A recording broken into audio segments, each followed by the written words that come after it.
Hello,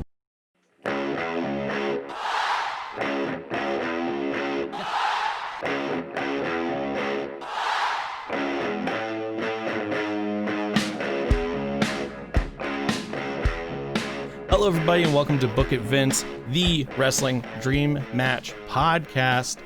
I'm one of your hosts, Martin Bennett, and with me, as always, is Antony freaking Hall. That's me. Burn Antony it down. freaking Hall. Burn it down. Burn They're it all always in down. construction in my apartment. You'll hear some hammers. I'm going to burn this apartment down. Burn with me it inside. down. And for the second week in a row, Antony, we are joined by a special guest, Jake Martin. Oh, I've got a lot of Greg the Hammer Valentines in my apartment, so you're going to be hearing a lot of Irish wits. You're hearing a lot of going off the second ropes. Oh. So hi, glad to be back. Yeah, if you missed it, Jake joined us last week for our epic Simpsons Royal Rumble episode. Oh. This one, I promise you, this one will be shorter. But it was, see, man. but honestly, I think it was a great episode. It all the way through, it was so fun and great. So please go listen or watch that episode. My buddy Matt Groening, he called me last night, and he was raving about it. So Matty G, yeah, Matt, and he wants to animate it. He's just so busy. So I just said, no, it's cool. I think this is the peak of what. I don't think you can do better than we just did. So. No, exactly. What was the final length of the entire episode? I think Marty? it was like 2 hours and 2 minutes. Amazing. And we didn't do viewer questions or a match recommendation, but it was great. But it was well paced too, because literally at like half an hour, we were halfway through booking the match. So it was perfect timing. But anyways, sweet.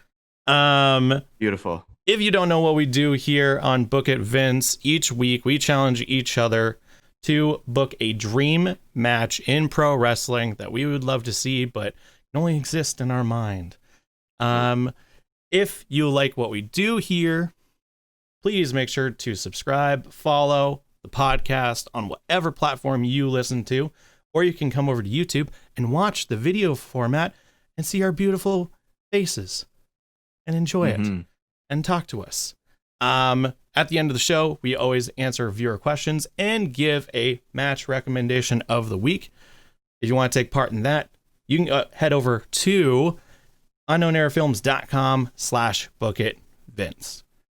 But anyways, this week, we're letting our special guest, Jake Martin, challenge Antony and I to book a dream match that he wants to see. So, Jake, what is it that we are going to be booking? Okay, so I got two because one seems like a cop out.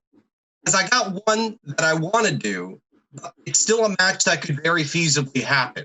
It just hasn't. Okay. And then I've got one that's a dream match that realistically will never happen. I don't know if you want to hear both of them or if you just want to pick one and then I'll throw it out there. I got my dream match that could still happen, so maybe it's not applicable here. And then I got one. I think we go with the one that's just the dream match that's impossible that we should have fun with. Okay. Cool. Sweet. So Daniel Bryan versus Kurt Angle. Bryan versus Kurt Angle. I wanted it so bad. That is. Kurt Angle came back. Oh my gosh. That would be so good. Oh, that's a good one. Oh my gosh. That is a good one. Okay, so do you have any specific stipulations in terms of time or what promotion this takes place in? Or if it has to end in a certain way or that something specific has to happen? I don't. See, to me, the most logical time would be when Kurt Angle came back to WWE to finish off his career. In fact, I'm shocked he didn't do it because they were both in the company. Instead, we got the 5-star classic that was Kurt Angle versus Baron Corbin in his retirement match, right? So, so no stipulation. I just, at any point, I think at any point in either of these guys' career, them meeting up would be ridiculous. Yeah. Because Kurt Angle was a natural. He was amazing from day one. And Daniel Bryan, there's never been a version of Daniel Bryan that hasn't been amazing. I think, like, well, except for maybe like right when he first came back from his concussions and all that. He was like feuding with the Miz for like 6 months. Yeah, that's like maybe any era of Daniel Bryan except for that era. All right, let's see. Okay. Interesting. Okay, so let's think about a logical starting point. Well, let's say this is all going to culminate in Daniel Bryan retiring Kurt Angle. Yeah. Yeah. Great. Perfect. So, okay. Perfect. This is interesting because it's like, okay, do we want to book face v face, like where it's like in terms of respect, or are we going to have heel Daniel Bryan? Like the Planet's champion? Planet's champion. Daniel Bryan. I love Planet's champion Daniel Bryan. I thought he was my favorite wrestler that entire year. I was so on board with him as the heel WWE champion. I was like, it was almost like, it was so good that it almost seemed like his lackluster 6 months before that was on purpose to make him so over as a heel. Yeah. He's so good. And I'm like, I started making me question the matches that I didn't really like earlier that year. I'm like, was he doing that on purpose to get heat? I don't know. It's also it was such also a fun character because of the fact that if you listen to what he's saying, he's right. Yeah. But he's doing it in such a dickish way that's the only reason why you really hate it. But it was such a good character turn. I think one of the things that should be a pillar of this feud is because as Kurt Angle, you know how he like drinks milk all the time? Oh, okay. Oh, yeah. Daniel Bryan is like, that is bad for the environment. Yes. You are hurting the animals. Oh, yeah. We have to respect. Shames him. Yeah, we have to respect for the holy beings that are the cows. Shames him for the milk truck incident. Yeah. I was thinking, does he come out with a soy milk truck? Something like. Is Kurt Angle down with a soy milk truck? I don't know. That would be pretty funny. How do we I think a Kurt good Angle way back? I think a good way to bookend this is it's the story of Kurt Angle wanting to retire. Okay. Right. And it could be a thing of like he does pick an opponent that he wants to retire against, and Daniel Bryan is like maybe this could be, and Daniel Bryan wants that spot. Oh, so what if Angle picked someone else then? Yeah, that's what I was thinking. Yeah, okay, I understand. So Angle picked someone else, and then Daniel Bryan is the one who wants to end Kurt Angle. Yeah. So who does Angle pick? Who's the fall guy then? John Cena. Baron Corbin. Oh no. Oh God. But how do we get Kurt Angle back? Like, should we start this at like the Royal Rumble and he enters and that's like his re-debut? Oh yeah. How did he come back this time? Was it the Royal Rumble? No, it was. I mean, he was Raw general manager. Oh, right. And then they stopped doing general manager stuff. Yeah. That's and then it was just kind of this thing where it was literally like, this WrestleMania, I'm going to retire, so I'm doing my last like month of matches. Right. And he had some like, was he was slower than usual, but he had some good matches leading up to that. I remember. Yeah, well, he there were some solid matches. He did Apollo Crews, Chad Gable. Right. He did another one which was really Chad Gable, Roddy, Gable. Do you remember when he replaced Roman Reigns as a part of the Shield? Yeah.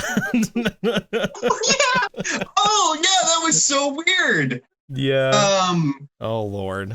We do Shield, Kurt Angle versus Planet's champion Daniel Bryan. I mean, we could probably bake that into the feud where he joins the Shield for a match. Still, I just don't know how we get out of it or how we make it work. No, Daniel Bryan. No. That's fine. I mean, I think that it's Kurt Angle going in. Maybe it's the thing where it's like earlier in the Royal Rumble, like in the show, maybe the week before he said, I'm going to be participating in the Rumble. And then he's being interviewed before it. And he mentions that this is going to be my last Royal Rumble. This is going to be my last WrestleMania. And if I happen to win this Rumble, then I'll be going for my last championship. And it's kind of like, oh, that's so sweet. Oh, that's so nice, you know? And maybe Daniel Bryan gets involved in the Rumble and sees to it that he doesn't. And then it's just this sort of like feud between like the fact that they both used to be general managers. Maybe. Oh yeah, too, because Daniel Bryan was SmackDown's general manager while Daniel Bryan Angle can do was anything. Right. Brilliant on talking smack. Yeah. He was a great general manager. He's fantastic on commentary. He can literally do anything wrestling. Oh yeah, he's a genius. He's one of the great. He constantly switches in and out of my favorite wrestler of all time. He is awesome. So I think that that's a great progression of like, it's the road to WrestleMania, but it's Kurt Angle's final road.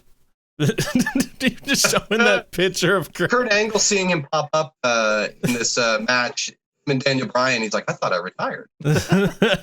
Trending on Twitter, it's blowing up right now. This episode. Sorry, audio listeners. Anthony just pulled up a really funny picture of Kurt Angle looking at his phone. I think this is when he gets the text message that Jason Jordan is his son, is his illegitimate son, and he's he's reading it. He's like, what? I forgot about that Angle. I loved how committed Angle was to that. Angle's committed to anything. Like I honestly, love it. Angle, like you look back on his career and you're like, he is literally like committed to doing anything. Because then you think about, like, I watched him on Stone Cold Steve Austin's podcast, like his show, this Broken Skull Sessions, and like they joke about the whole like cowboy shtick. That's a great picture too. He's so happy. Him in the Shield. Him in the Shield. Here's Dean Ambrose and Seth Rollins and my boy. He looks like a baby. Yeah, he's so happy. He's so happy to be there. It's like, yeah. But on Austin's show, they joke about the whole like him like playing the guitar horribly and wearing the tiny cowboy hat and that whole thing. Like he was up for literally anything. Yeah, and he makes it work. Awesome. He sells it. He goes all in. So like we can book anything. That's the thing. This is kind of like easy mode because it's like you could be the dumbest build and feud match and it would still be fantastic. Like, yeah, but I think we gotta like book like there's gotta be something that like in a lot of the things that in the past episodes that we've done, we've played with like, oh, like this little like gimmick here or lights go out, come back on, fight, or or video package. We love the video packages. Video package. I think we gotta book something where it's like Daniel Bryan does something horrible. We need to get Daniel Bryan mega heat, but I think it all starts at the Royal Rumble. I think that's a great jumping off point. Yeah, I think the Royal Rumble is a great start. If we want to, I think. Honestly, just giving Daniel Bryan a mic and talking smack like setting, and just letting him go off on Kurt Angle, like he could do the whole.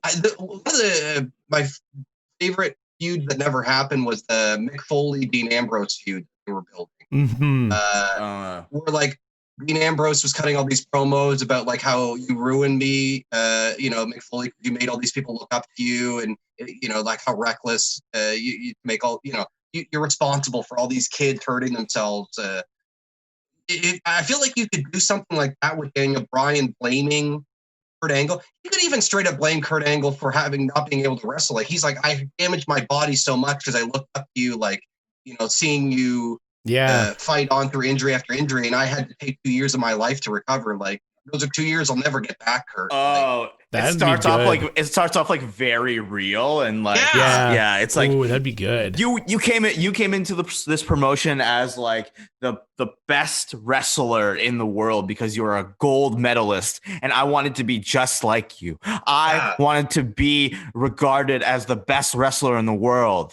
I wanted those medals, and that's why I put my body on the line, so much so that my neck is hardly even there. Yeah. He would cut such a fire promo. It's like 2 years of my life I'll never get back. Yeah. And then he could even bring his children into it. It was like I could like when I got the diagnosis about my neck, I knew that there was a possibility I would never see my kids again. Like, that's because I put my life on the line. So dramatic. Yeah. Oh yeah. You know, they just go into it. And then he can even cut into just bashing Angle on, you know, putting him up on this pedestal as the greatest wrestler ever. And then just cutting him down to all the crap that he did, how he put his body like through the ringer, and now he can't do it anymore. And then all the mistakes he made with his career and the people he hurt along the way. And I think that would be a great start, because it's just like just digging into the emotion of these two people and what they've gone through in the industry. If we wanted to go with the idea that Kurt Angle chooses someone else to have his last match, we could do that at the Rumble and then have Daniel Bryan constantly angling for this match with Kurt and not getting it. And just being just constantly. Well, I think that's how I felt watching it. I was like, put Daniel Bryan in a match with Kurt Angle. Yeah. I think that if say at the Rumble, it's that whole thing of like he really wants to, like, this is gonna be his last run, and then he didn't win at the Rumble. Maybe Daniel Bryan, you know, eliminated him, something like that. Who knows? Is Daniel Bryan the champion at this current point in time? Good question. No. Oh, okay. No, I think it is. I think it's still 2019. I still think it's WrestleMania 35. Like, so who's the champ going into 35? It was Lesnar. Aha. It was. Oh wait. Daniel Bryan was the champion. Yeah, you're right. He was WWE champion. I forgot about that. It was him and Kofi. I totally forgot about that. 35 Angle's last match. Yeah, it was. Yeah. I totally forgot that he was champion. It was him and Kofi. Yeah. Albeit that was a great... so Daniel Bryan's the champion. In our imaginary world. Doodaloo, is he champion? Okay, so interesting. I think this is a nice curveball here because now we need to take into account the fact that if we're doing this timeline, if Daniel Bryan is the champ right now, we still want to have that Kurt Angle match. Kurt Angle's last match wasn't on 35. No, it was. Oh yeah. Yeah, it was. Weird. Very weird. We got to figure out how we get out of that. Like, does Kofi still get his moment, or does Kofi maybe get his moment? Does Daniel Bryan lose his title at the Rumble to Kofi, freeing up him for the Kurt Angle match at Mania? Yeah, we could say this is an alternate universe where that happens. Yeah, well, let's obviously give Kofi his moment still, but also we should give Kurt Angle a hell of a Royal Rumble run. This is always the problem that we run into with these things, where we're like, oh, well, we want to keep the integrity. Well, this is an alternate universe where this doesn't exist. You know, it's so is Bryan in the Rumble? Have what we want. Just Kurt. Let's say that just Kurt is in the Rumble, because Daniel Bryan will lose his title to Kofi. Sure. Love it. Well, that's great. So that happens earlier in the night. Daniel Bryan loses the title to Kofi, and Kurt Angle gets a hell of a Rumble. Like, what are we thinking? Like a groundskeeper Willie style, like hit it number one and just wreck it house. I think he definitely comes in like midway through and gets a lot of really good spots in, eliminates maybe like 1 or 2 or 3 people. He's pulling the little things off his singlets. He's doing the whole thing. He's got the mouth guard in. He's got that weird glove. He's taped up like his fingers that he had in the last couple months. I guess because I don't know, maybe he just was weak or something. But he's was Angle in the Rumble that year? No, he wasn't. It's a shame. Yeah. I don't know. I think it was after the Rumble that then he was like, I'm going to retire. Oh, yeah. Okay. Just because, think of all the potential matchups there. Like, well, I think I heard something that I think he was supposed to retire later, but he had a few matches and was like, no, I got till I got to retire this year. Yeah. I can't do it. Yeah. So I wonder if maybe it'd be funny if, because Eric Rowan is still in the company at this point, and he's aligned. Right. He's aligned with Daniel Bryan. So yes, right. So if Kurt Angle eliminates Eric Rowan, Okay, that's good. Yeah. Yeah, that'd be pretty funny. Like that's like probably like his biggest spot of the Rumble is he Actually, like yeah, he like eliminating a big hulks out. dude. He like takes the shoulder straps off and he's like and then Eric Rowan like comes up and just like clubs him, and then they get into like a big scrap, and essentially Kurt Angle like summons his Olympic strength to maybe he just Olympic slams Rowan over the ropes, and it's just like and then somebody just eliminates him right away, like Dolph Ziggler or some bullshit. So or Gable. say Angle doesn't win the Rumble. No, he doesn't. Oh yeah, no. That makes sense.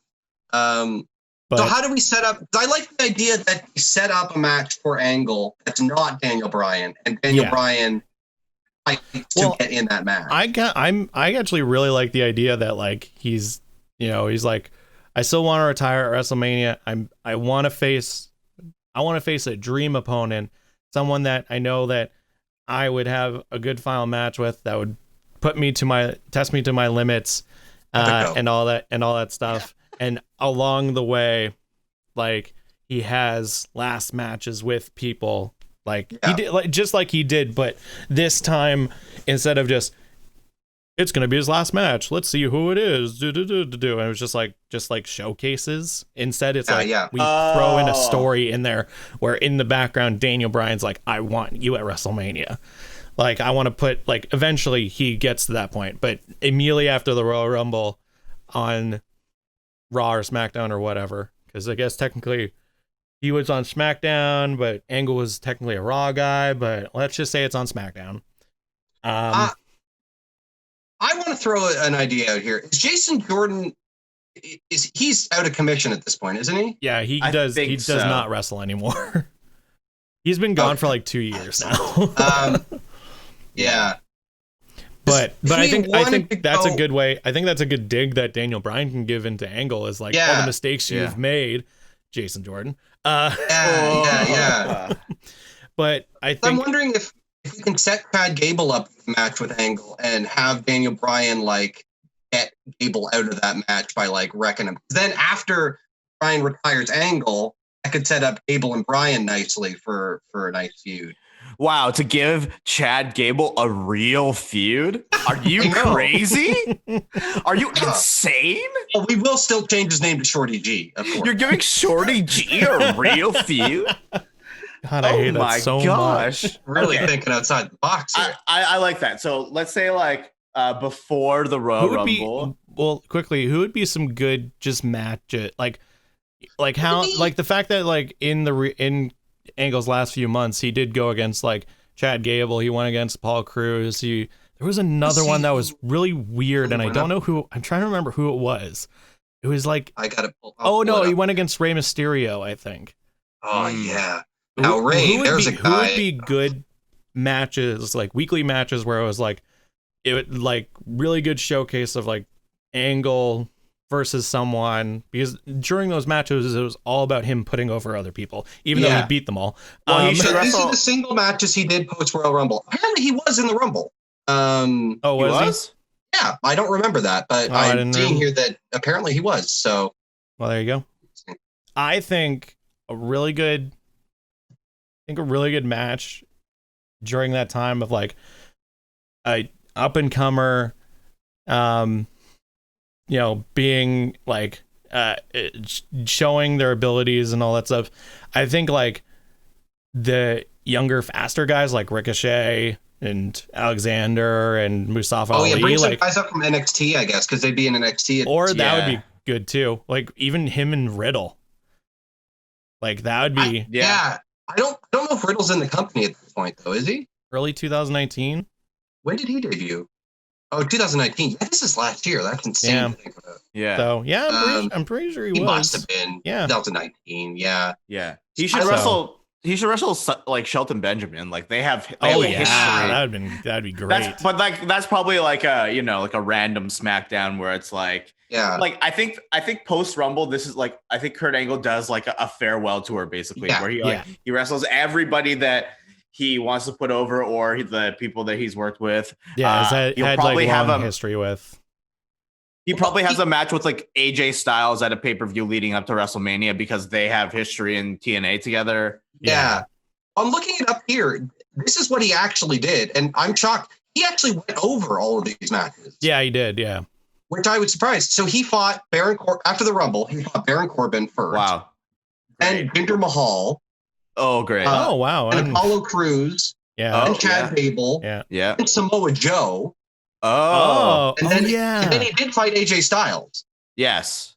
That was the second last match, and then that was it. So there's definitely some more names we could put in there. Oh, I definitely want. Mahal I definitely and Baron still. Corbin. Yeah, it's definitely still want Samoa Joe in there for sure. I think Samoa like Joe and AJ Styles. I think. Yeah. Still, I think like Riddle. I think like Rey Mysterio. Now that if I thought that there was a real one, I'd want to see that again. I feel like Ray's timeline in WWE is so all over the place. Again, like imagination world where we can book anything. that's true. Okay, true. Kurt Angle and Rey Mysterio, eye for an eye match. Let's get Kenny Omega in there. Let's get you know what? Let's get a 1954 Bruno Sammartino. Hacksaw Jim Duggan. Yeah, I Mysterio obviously would be amazing. Any of the SmackDown 6 in any sort of capacity would be a win. But yeah, I think that farewell tour idea is really good because then it can showcase him. And then along through that is building the storyline of like the fact that Bryan, you know, is basically ripping him apart every single week. Just, you know, continue to say like, you're not going to make it. Like, like you're just embarrassing yourself, even though he keeps winning. And that's the whole thing is like, you're embarrassing yourself, wins. That's what I love about Daniel Bryan is he's so the heel champion. Daniel Bryan is just like a master of hypocrisy. Like just like one of my favorite angles he did was with Buddy Murphy. I think it was where Roman Reigns interrogated Buddy Murphy about something that happened, and Daniel Bryan went on and on about how like disgusting it was that Roman Reigns used physical force against him. It was the whole that someone tried to hit Roman Reigns with like attack him backstage and then hit him with a car. Yeah, that's right. And so then they thought that it was Buddy Murphy. So then he had a match with Roman Reigns, and then he had a match with Daniel. Then he had a match with Daniel Bryan. Roman Reigns, I remember. I was in Toronto. I think I saw that live. Oh that match with Buddy Murphy. Yeah, it was like SummerSlam weekend when we were doing like the seat filler thing. Oh, you guys did the seat filler. That's awesome. Oh yeah. Oh my God, what a dumb match. So we're post Royal Rumble. Just get back on track. We're post Royal Rumble. Farewell tour. John Cena in there? I would have to say so. Maybe that's a pay-per-view one. That's a huge feud for Angle. Yeah, that's a pay-per-view one. Lesnar, but I mean, that's not realistic. No. Yeah. It was realistic. Lesnar, I don't think we're going to get him for a match on. So how many pay-per-views last year were in between Royal Rumble and WrestleMania? So then we can pinpoint our like big matchups for those ones leading up to Mania. I think just the one. It was Fastlane, wasn't it? I'm going to look it up. No. What, really? I'm sure just there was fast. No, that sounds crazy to me. That's just like Royal Rumble, Fastlane, WrestleMania. I'm sure there's like Elimination Chamber, probably. Elimination Chamber. Okay, great, perfect. Okay. I'd say Cena versus Angle at Elimination Chamber. Well, if we're going all in, let's put him at some takeovers too. Screw it. Yeah, sure. Yeah, of course. You should go down. So between Royal Rumble, it was Royal Rumble, halftime heat, Elimination Chamber, Fastlane, and then Takeover New York. Ooh. And then WrestleMania? Yeah. Okay. So Royal Rumble's at the end of January and WrestleMania is at the beginning of March, so it makes sense. Oh, well, halftime heat wasn't really a pay-per-view. It was like during the Super Bowl, I think. It was like, that was like just one match. That's right. Yeah, a couple matches. Well, fuck it. We could do. I think a Taking Over New York would be an awesome. Takeover New York would be a great one. But just like what? Kurt Angle's at Takeover New York. Put Riddle and Angle at Takeover New York. Yeah, for sure. I'd say that. I'd want that. That'd be hilarious. That's a huge one to go into WrestleMania. So we've planted what Angle's trajectory is, but now we got to do the story of like Daniel Bryan and how he's getting involved. So it's that giant promo of just like fuck Kurt Angle. Fuck yeah. You ruined my life. I think then, I put my body on the line because of you. Da, da, da, da. Could even if he wants to go below the belt, he could even bring up the drug stuff if he wants. I don't know. We'll ask Brian if he's into that. When does this promo happen? Is this after Royal Rumble or before Royal Rumble? After. On like the SmackDown after Royal Rumble, when Kurt Angle is talking about doing his like victory lap, basically. Yeah, because I think there's farewell tour. Because I think on Royal Rumble he says like, "This is gonna be my last run." He doesn't win it, so then SmackDown comes. He says, "I'm gonna do a victory lap, and I hope to find someone that I want to face at WrestleMania as my last match." And then that sets up like the foreshadowing. And then Daniel Bryan comes out and he's like, he lost the championship, so he says that, and then that leads into, maybe I lost the championship because of this. Maybe I lost the championship because of this. I think I lost the championship because after years of putting my body on the line for you people who are so fickle and unforgiving, I look back and I see, I look back and I see who inspired me, who made me want to do this, and the culprit is Kurt Angle. What if we had Daniel Bryan and Kurt Angle in the Elimination Chamber match? Because we got Kofi in there, right? We could put maybe like Kofi, maybe Cena, maybe like some bigger names in there, and then like. Do you think Kurt Angle's body could go through another elimination chamber? Yeah, I don't know. You're maybe right. Maybe right. I think that would just be a good thing of Cena, coming in and doing his, maybe I won't be able to be the person that faces you at Mania, but I want to face you like now. And so so like before Elimination Chamber, you see there's like maybe a match on like a Raw or SmackDown where Kurt Angle goes over, let's say he beats like Cedric Alexander, and then at the end of the match Kurt Angle is shaking Cedric Alexander's hand and you hear and then John Cena walks down and you think he's gonna like get involved in some sort of feud, and he's just like, and then he cuts a promo with Kurt it's like, you embodied hustle, loyalty, and respect. That's a Cena promo. It's just super face Cena where he's just like, if there's anyone that deserves or what, it's just the whole like. I can't see Angle going over Cena though in this farewell tour. I feel like. No, I can. Yeah. Maybe Daniel Bryan interferes, or it could be that. Oh, Daniel Bryan could interfere. That's great. Yeah. I think though, just for super fan service, just for me, what I really want is that at Royal Rumble, at Elimination Chamber, Kurt comes down, you suck, and then Cena comes down, and he's dressed in his original gear, and he walks into the ring, and they do the whole ruthless aggression spot just for the fans, just to make everyone pop, cool. And just like so not even a match, you just want a segment. I think that'd be fine.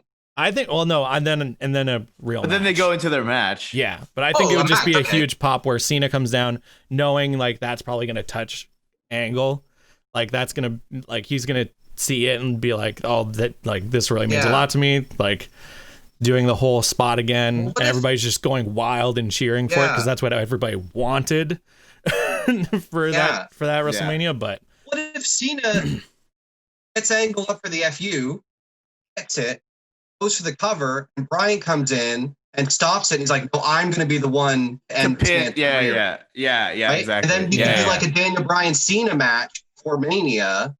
Yeah. See who gets the last match with Angle. That's good. I like that. Perfect. That's great. And then Bryan wins the match. I think done a Bryan Cena feud, right? Yeah. That's been a thing before. I'm sure. Must be. Yeah, I can look it up, but I don't know. You just have a lot of history, though. Like I feel like they shortly. But that's great though. Like what we have right now, where it's like, okay, post Royal Rumble, they've faced each other so many times. Oh, really? Okay. It was Cena versus Bryan at SummerSlam when Bryan got the belt, and then Triple H screwed him over, and Randy Orton right. cashing his belt. Yeah, or cashing his Money in the Bank. So Yeah. they have a long history. Yeah. Yeah, that's right. So Okay. Yeah. I So think that's great. I think what would be good to build up, because we're doing this whole thing of like that Daniel Bryan is like just trash talking Angle through this whole thing, but then Angle is doing these matches. And I think along the way, Kurt has to respond to this and says, I'm sorry if what he kind of does, like what Ric Flair just recently did with Orton, where he kind of apologizes. Yeah, like, I'm sorry if what I did. I know I've made a lot of mistakes. Yeah. I know that I inspire people, and then some of the people that he faces obviously are all good guys, and so they stick up for Angle and they say, no, you inspired me into this, and I could never thank you enough, Kurt, for inspiring me to want to get into this business, and that I'm here now in WWE. Thank you so much. While then Daniel keeps commenting, maybe he does commentary on one of the matches. Maybe there's a backstage encounter between the two of them. I think also just because I think immediately after Royal Rumble you could have a Kurt versus Eric Rowan match. Yeah, that'd be a good TV match,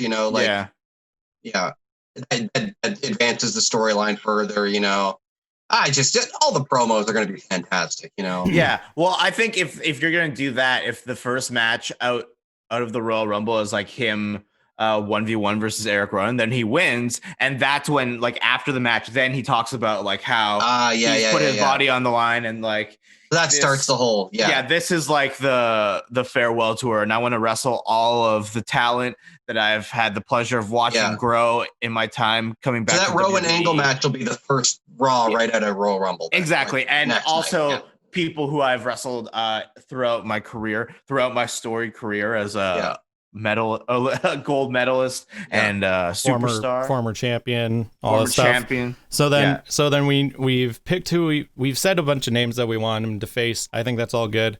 Rusev, I want Rusev and Angle. Yeah, I agree. Yeah, why not? It's the America versus Bulgaria flag on a pole match. It would just straight up look like a wrestling match. Like it would look like an actual guys like that. Like he's a good one to throw into. And then after the match, Angle puts over Rusev Day.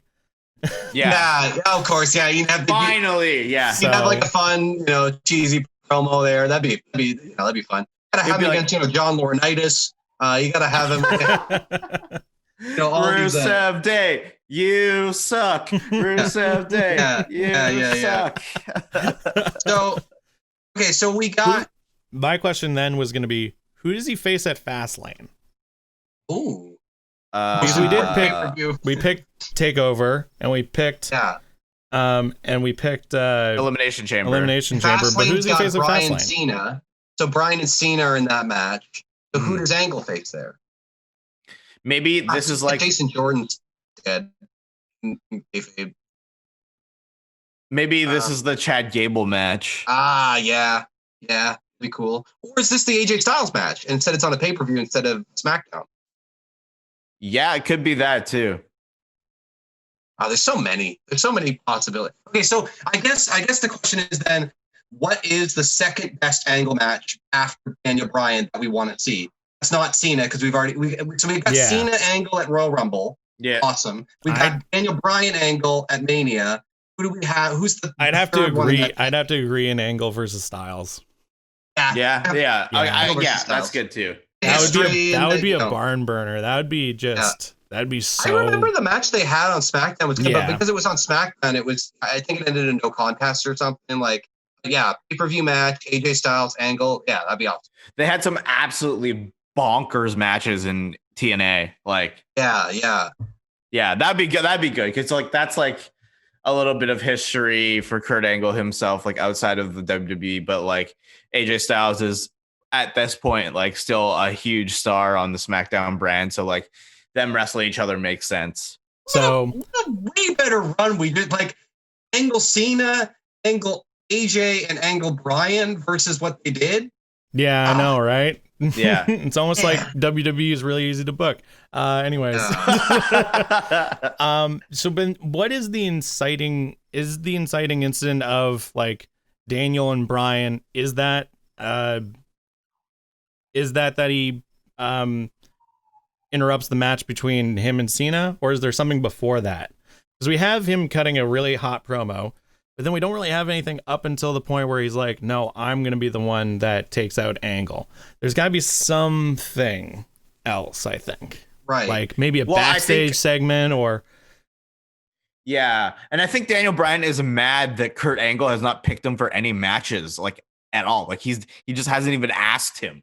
Like, and that, like, continues to, like, make Daniel Bryan's blood boil until Elimination Chamber, where he says, like, I want to be the one that it could be the final match. It could be that he's like, he's afraid to face me. He knows I'm faster than him, stronger than him. Oh, yeah. I'm more technical than he is. He's afraid I have more neck left than you.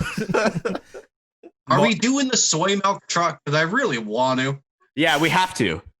We have to do that could be like a lead up, like that could be at the go home show to Mania, where like we know that it's going to be Daniel Bryan versus Kurt Angle, and Eric Rowan just pulls in with a milk truck that just says soy on the side of it. Maybe it's at the contract signing. Yeah.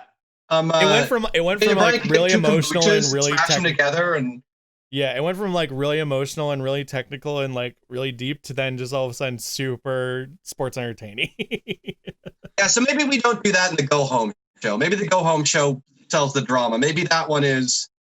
Maybe that's right after Fastlane. Maybe it's actually Kurt that does it to Bryan. That's better because Kurt's the face. Yeah. So Kurt just sprays him in milk. Because then it's like, oh, remember when he did the milk truck thing, but this time it's soy milk because Daniel Bryan. Yeah. No, and I like so he does it to Bryan. Okay. And he gets Bryan. He sprays Bryan and he sprays Rowan, and it's so funny. Remember. Bryan soaked in soy milk cut such a scathe. We get the goofy fun face Kurt Angle, and then like. Then Bryan could just kind of scathing promo covered in soy milk, where it's just like maybe just before that he's shouting into the mic, "You're fickle, and then just just get hosed with soy milk. Oh my goodness. Oh Lord. Okay. So where are we now? I think we're at Mania. With the time that we have left, we definitely are at Mania. So Angle, okay. Well, no, we can stretch this. So Angle gets up and he has 3 eggs for breakfast, and he takes the long way to the stadium because it's his last match, right? He's soaking it in. Yeah. Okay, so like, I mean, obviously you could give these. Well, I don't know. I guess it's Angle's older, so like, probably like what, 12, 15 minutes. It's also a pretty packed Mania. I'd say something like that. So that 12, 15 minutes, I feel like would be packed. And Bryan's going over, I'm assuming, right? Yeah, he has to. Going to be the professional, go out on his back. Yeah. Now, definitely to get that heel heat, Daniel has to do the head stomp. Yeah. At some point, or he makes it very obvious that he's going for Angle's neck. Yeah. Now, does that finish the match, or does he finish it with the ankle lock? Does he steal his finisher? Or does he just make him?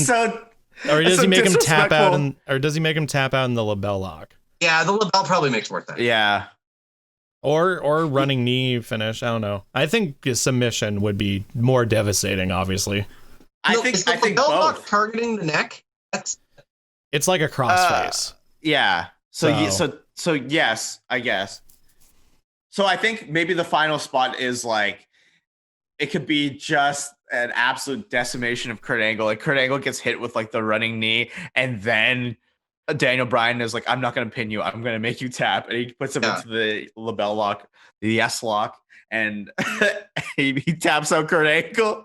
But definitely, I mean, Kurt gets in all of his moves. He gets the moves. Yeah. He gets in the moves, and then I think it could be easy for Angle because he gets in all the moves. I think maybe he gets him in the label lock, and just for an excruciating amount of time, just wrenches on his neck, and Angle doesn't tap. Yeah. And then Then he does the running knee, right? Like he's just like screaming at him to tap. He just won't. And he won't. So he's got to do the running knee, and he gets him back in it, and finally that's it. Yeah. Oh, that's huge. This is like a 5-star match. Oh yeah, like yeah. I wish they did it. Just and honestly, like with these two, it would just be just impressive chain wrestling of just move into move of different submissions, targeting different areas of the body. Like sometimes Daniel moves fast and does a bit of like high maneuvers, but like this would just be like going back to old school classic wrestling. And and like I could see a bit of the flow of when Bryan faced Lesnar, where it was a bit of hit and run, and then Lesnar would slow it down. Like I could see Bryan start to turn on the gas, and then Angle grabs him into like an angle slam, you know, like or like he like hits him with a German, and then like he would try to grab his ankle to get into the ankle lock. And then Daniel Bryan would just like roll out. Daniel goes into the yes kicks. And then and he uses and when he does it, Angle grabs the foot and goes into the ankle lock. That's great. Okay, and so that should definitely be. He's just beat red in the face, and he's screaming his head off, and everyone's like, "Oh my god!" That's a recurring thing. I think he tries to get him into the ankle lock at the beginning of the match, and Daniel Bryan like slides out and rolls out, and finally during the yes kicks is when he gets the ankle lock, and you're like, "Oh, it's over! It's over! Oh, Angle's gonna win!" Yeah. So that's the second last spot, and then they fight a bit more, and then the lapel lock he won't tap. So he gets out, gets the running knee, lapel lock again. Yeah, exactly. End of Angle's career. German suplexes. And we all go for a smoke, and we're just no, it like definition of just a classic wrestling match. Oh, yes. God, yes. Yeah, and Daniel Bryan will like he'll just like leave the ring and he'll be so happy with himself, and then like Kurt Angle will just be like face down in the ring, and he'll just like bring his face up and he'll be crying, and he'll just be like, and then he gets a big pop from the emotional crowd. And the music plays, and it's like, "You suck." Thank you. You suck. Thank you. What a pop that would be. What a match. What a match. It's just classic wrestling storyline of just, retirement. Yeah. Someone showcasing all the stuff that they've done in their career. Yeah, it's like a match that you could have with no build, and it would still be like a 5-star match with a great build storyline on top of it. Yeah, exactly. You could throw that together on like a random Raw, and it would still be like an incredible match. Like, just it feels very like what could have been. It feels very like just classic like territory wrestling of like, it's not anything crazy, it's not anything weird. It's literally just like about respect. It's about like ability. It's just, I love it. And the heel heat that Daniel Bryan would get from not shaking like Kurt Angle's hand and just leaving him in the middle of the ring, like, face down. That'd be so good. It's so awesome. And then that will set up the future feuds. Maybe also because like Chad Gable. When Bryan brought the belt to Kofi, he was still having great matches after, but a lot of the like fire behind the storyline was gone. Bryan's still on top in terms of booking. Like, Bryan wrestling right now? No, he's off, I guess. Yeah. Well, they had a second kid, and also with pandemic stuff, he wasn't really around too much. So. I can't remember what he did after losing the title. Really, nothing. Yeah, he just had like some good matches. Yeah. Oh, he turned face. Did he? Yeah. Yeah, he eventually came back and turned face. Oh, it was because he faced the Fiend. He had an encounter with the Fiend, and then he turned face. And because he chopped off all of his hair. The Fiend cut his beard. The Fiend cut his beard, and then he turned into a face, and then he joined forces with Drew Gulak, and then Bryan started doing exactly what we were talking about, where he was like showcasing, younger wrestlers who like yeah. That's inspire right. him, That's and right. and I like then the he wants to, Gulak pairing. yeah. Well, he That's like great. And then he He was in the saved Intercontinental Gulak title pretty picture, much. and yeah. He literally turns anything into gold, I think. He's even that 6 months I was talking about where he came back, I'm convinced it was on purpose to make the heel turn even better. Like I'm convinced he did it on purpose. I believe you, man. I'm with you there. All right. Well, I think that was great booking. Yeah. Great That's beautiful. story. Beautiful story. Please let us know in the comments or on social media how you would have booked Kurt Angle versus Daniel Bryan if it was different, if maybe Kurt should have came out on top, what spots you think should have been there. Yeah, please let us know. And also, if you want to, feel free to submit questions to the podcast. You can do that either by going to our website, unknownerrorfilms.com/bookitvince, or on social media using the hashtag bookitvince. And you can submit questions just like these viewers did right now, that we're going to answer them. So our first one today comes from the website, and it's from Chelsea, aka Razor Ramon kissed my mom on the cheek at a 93 event. Which I love. Amazing. I love the next question we have is someone who did their name and then AKA something. So I want that to be a thing now. If you submit a question on the website, please do your name AKA and then like either a wrestling name or something funny like that. Great. Chelsea AKA Razor Ramon kissed my mom on the cheek at a 93 event. That's incredible, and I think I know who this Chelsea is, and I'm going to ask her about this, and she's definitely told me about that. So the question is, what do you think is the best wrestling era? The 80s, the 90s, the 2000s, or now? And then they put in brackets, don't say now. The funny thing is, Chelsea, I'm going to say now. I was also going to say now. I think it's the optimist in me that's going to say now, because I think AEW is doing so well. It's the first time in so long that WWE's actually had competition, and competition breeds creativity. I think now because I would love to say like the Attitude Era, or I'd love to say the Ruthless Aggression Era, just because there were such good matches and it was like incredible rivalries and moments and stuff like that. But I say now for wrestling in general, just because, you know, we have things like the women's revolution. We have things like multiple companies all competing against each other. We have things like better wellness and policies for, even though we're in the middle of a pandemic and the WWE is kind of shitting the bed.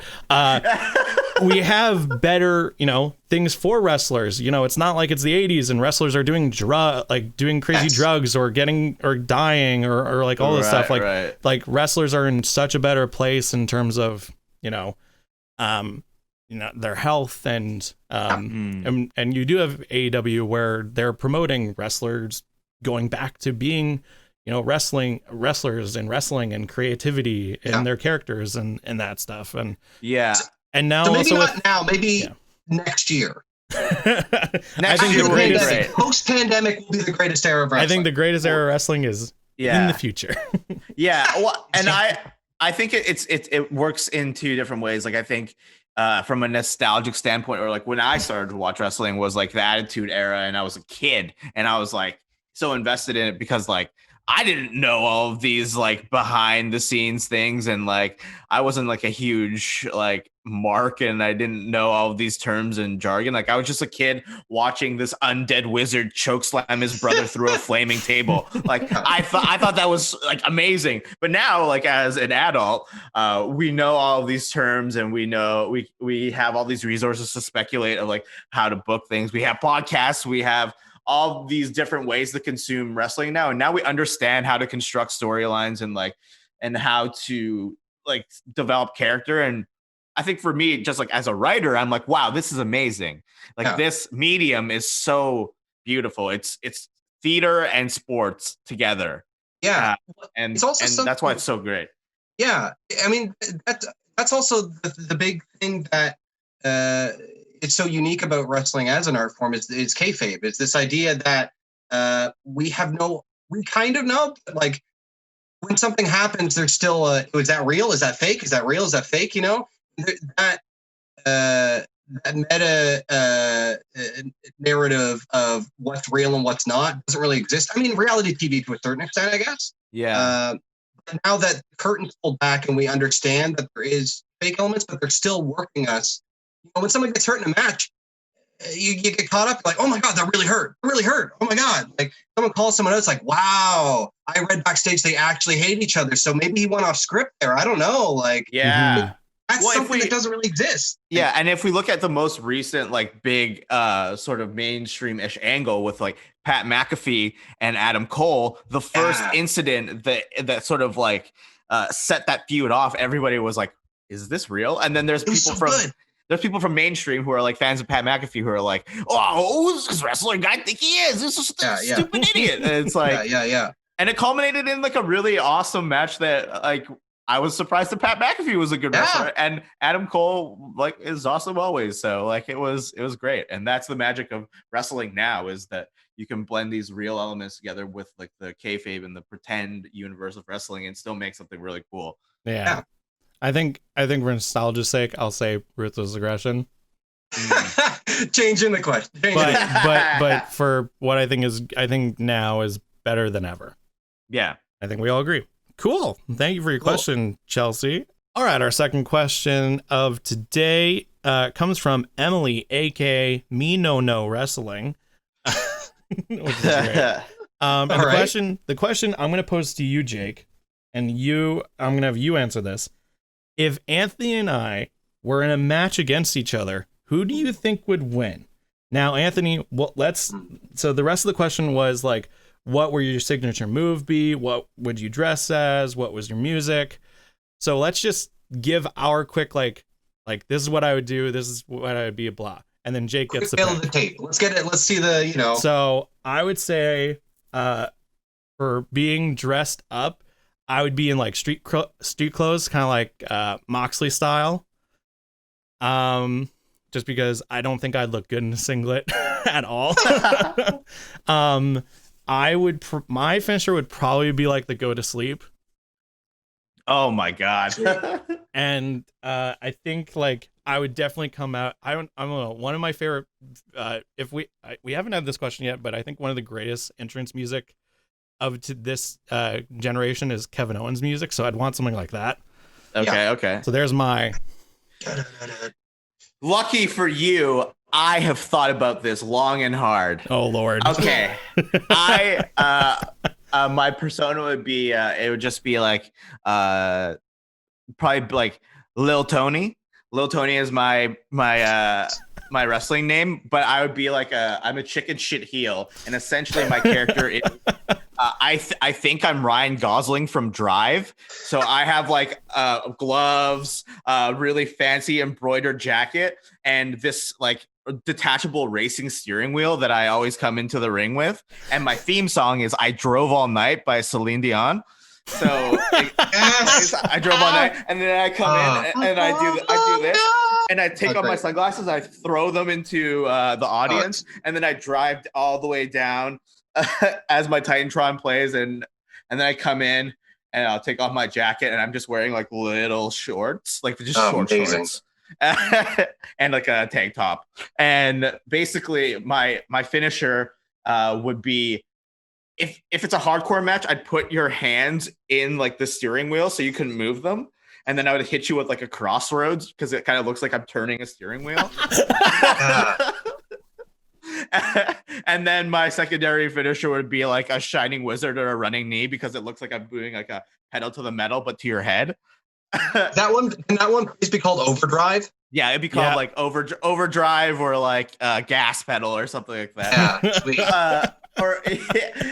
And I would always cheat. I'm never gonna win a match clean. I always cheat. And yeah, that's me, Lil Tony. Clearly, one is way more detailed than the other. Yeah, I mean, I think that it's a pretty clear picture that Martin would dominate a lot of the match. Yeah, and then Lil Tony would distract. I think Lil Tony probably would have some cronies or something, or maybe he just like distracts the ref in some way and pulls out the steering wheel. So I'm going to say it's a normal no normal match and beams him with the steering wheel and gets the 1, 2, 3. So I think little Tony's going over. That'd be great. You hear "I Drove All Night" by Celine Dion as I drive. That's a great entrance music. That's hilarious. Oh my god. Fantastic. Jesus. All right. I want fan art of little Tony where that'd be so funny. And I have holding the steering wheel. Well, thank you for your question, Emily, and thank you for the questions this week. Make sure to submit your questions either on our website or on social media, like we said. And to finish off this episode, we're going to have our match recommendation of the week from our special guest, Jake Martin. So, Jake, what is a match that you think that all listeners out there should definitely go watch this week? So is it a match that has happened this week? No, it can be just anything. Anthony's was an old TakeOver match. Mine was an old SummerSlam match that I love. So yeah, just cool. If it's a recent one, if it's an old one that you think people should definitely go watch. Cool. I know what I'm going to go with then. It was one I was considering for one of my favorite matches. So it's Sami Zayn versus Kevin Owens at Battleground, and I think it's 2015. I want to say. I think so.